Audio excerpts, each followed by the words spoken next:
warahmatullahi wabarakatuh.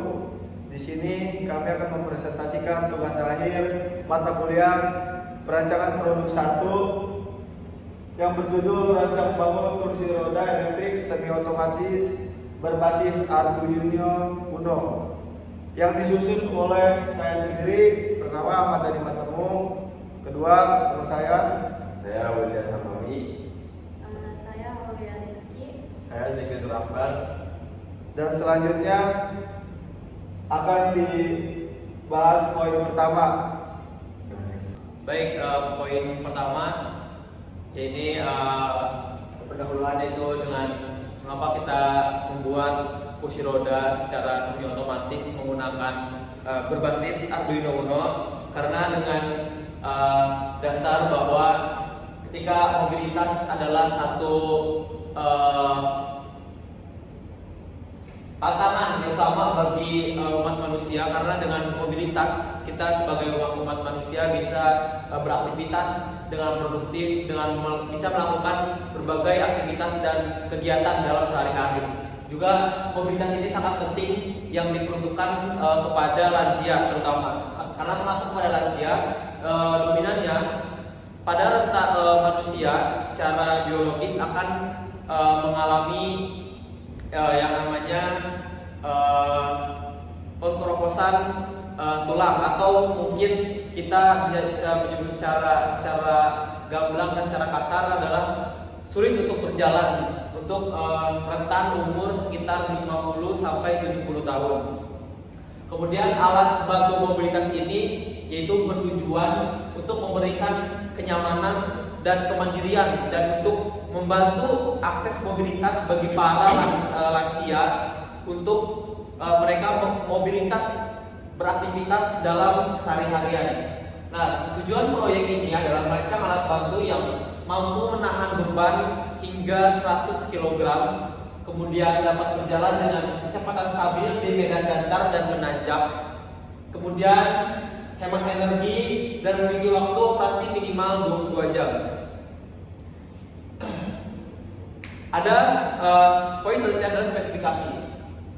Spesifikasi kami merujuk pada berdasarkan ISO 71765, yaitu di mana kita mengacu pada referensi tersebut dengan mengambil beberapa ukuran yang juga melihat data sesuai dengan postur tubuh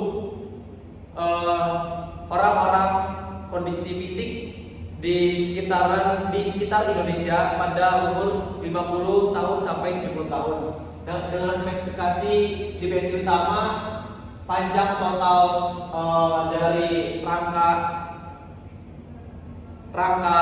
kursi roda ini memiliki panjang 710 mm, kemudian lebar 510 mm, tinggi 960 mm, radius roda belakang jadi 200 mm dan radius roda depan 100 mm. Komponen utama motor penggerak DC berasal dari 376 watt, kemudian transmisi dengan rasio 45,1, ada baterai lithium ion 24 volt kapasitas 31,33 Ah, kemudian rangka dengan menggunakan material stainless steel agar rangka yang diperlukan yang kokoh untuk menahan beban hingga 100 km dengan kecepatan maksimum 5 km per jam. Ini adalah gambar desain yang telah kita buat menggunakan aplikasi SolidWorks dengan spesifikasi gambar 3 dimensi seperti ini. Ada tampak tinggi depan, atas, isometrik, belakang, dan samping. Jadi tampilan gambar secara produk kami secara keseluruhan pada tugas akhir rancangan produk 1 ini seperti ini. Baik, pembahasan selanjutnya akan disampaikan oleh teman saya. Baik, sekarang analisis perhitungan yang akan disampaikan oleh saya. Yang pertama, kita mencari gaya. Di sini gaya akan dicari dan didapatkan hasil untuk gaya total. Gaya total itu adalah penjumlahan dari gaya gesekan, gaya akibat tanjakan, dan gaya percepatan awal. Dan di sini gaya total hasilnya 230,1 Newton. Setelah itu kita mencari torsi. Torsi pada roda sama dengan 40 Nm dan torsi pada motor 1,02 Nm. Setelah itu kita mencari daya. Daya yang dihasilkan adalah sini daya total 319,7 watt dan daya motor 376 watt.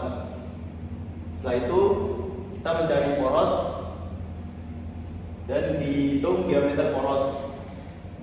Di sini hasilnya diameter poros adalah 14 mm.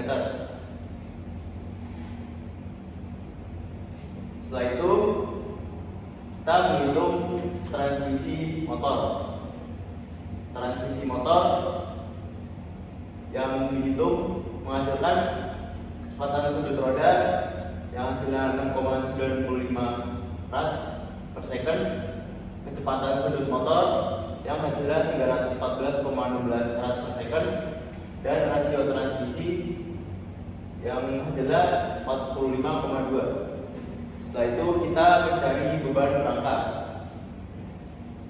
Beban depan sekitar 992,4 Newton dan beban belakang 588,6 Newton. Setelah itu titik beban. Titik berat yang dihasilkan adalah 0,54. Dan setelah itu kapasitas baterai. Kapasitas baterai sama dengan 31,33 Ah. Dan energi yang keluar dari motor adalah 752 watt hour. Oke, selanjutnya saya akan mempresentasikan implementasi dan material. Poin pertama, material rangka stainless steel untuk kekuatan tinggi, bobot ringan, dan tahan korosi. Tebal pipa 4,6 mm, diameter luar 21,3 mm. Poin kedua, motor penggerak DC Burles 376 watt, efisien 85%, torsi 0,51 Nm setelah reduksi 45:1. Poin ketiga, transmisi gearbox planetary dengan rasio 45:1 untuk menghasilkan torsi 23 Nm pada roda. Poin 4, baterai lithium ion 24 volt, kapasitas 31,33 Ah, berat sekitar 5-6 kg, tahan hingga 2 jam operasi. Poin kelima, roda diameter 200 mm, ban karet solid untuk traksi optimal dan bebas perawatan. Poin keenam, sistem kendali joystick dengan kontrol kecepatan maksimal 5 km per jam. Selanjutnya, penerapan teknologi Arduino Uno. Poin pertama, kontrol motor. Mengatur kecepatan dan arah penggerak kursi roda menggunakan motor yang dikendalikan Arduino. Poin kedua, navigasi semi otomatis. Menggunakan sensor untuk mendeteksi dan menghindari hambatan secara otomatis. Poin ketiga, pemantauan kesehatan. menyambungkan sensor untuk memantau kesehatan pengguna seperti denyut jantung dan suhu tubuh. Poin keempat, pengisi daya otomatis. Memantau level baterai dan mulai pengisian daya saat diperlukan. Poin kelima, keamanan sistem.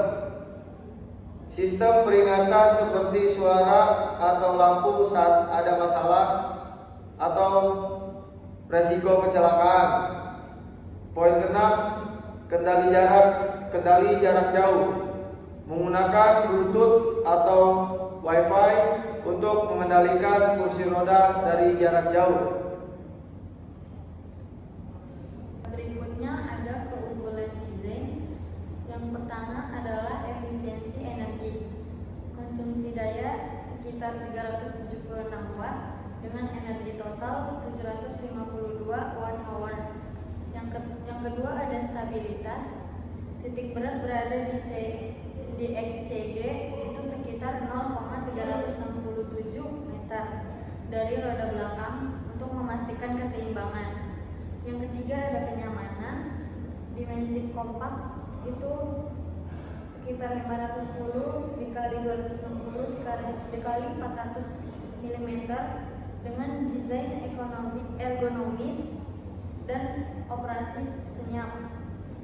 Yang berikutnya ada keamanan, yaitu kecepatan dibatasi hingga 5 km per jam, rem mekanis, dan proteksi baterai dari overcharge.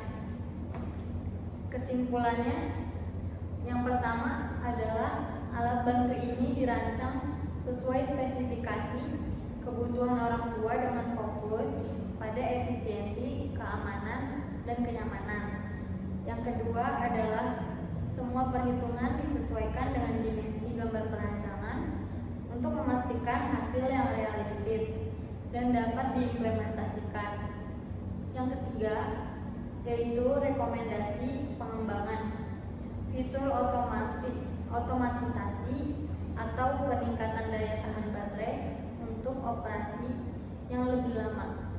Dari presentasi kami, wassalamualaikum warahmatullahi wabarakatuh.